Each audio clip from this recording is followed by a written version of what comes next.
Kitco News was in New York last week for the iGlobal Forum, and a topic that was on everyone's minds was inflationary concerns.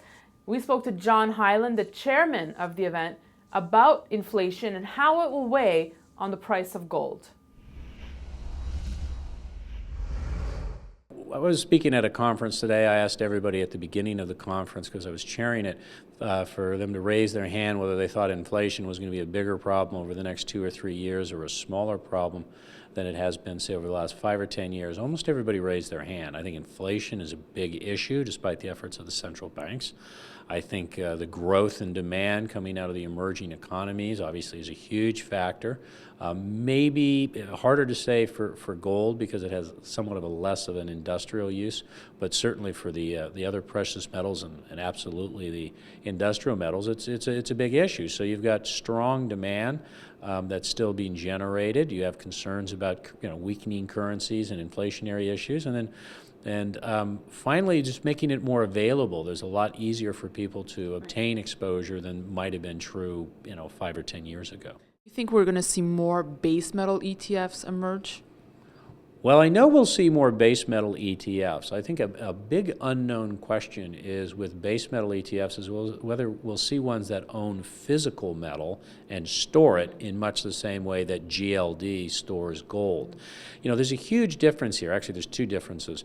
The cost of storing gold or silver for a GLD or SLV might be 15 or 20 basis points a year, 15 1/100ths of 1%.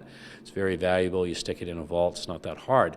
The cost of storing $100 million worth of copper or aluminum might be 2, 3, 4, 5% a year.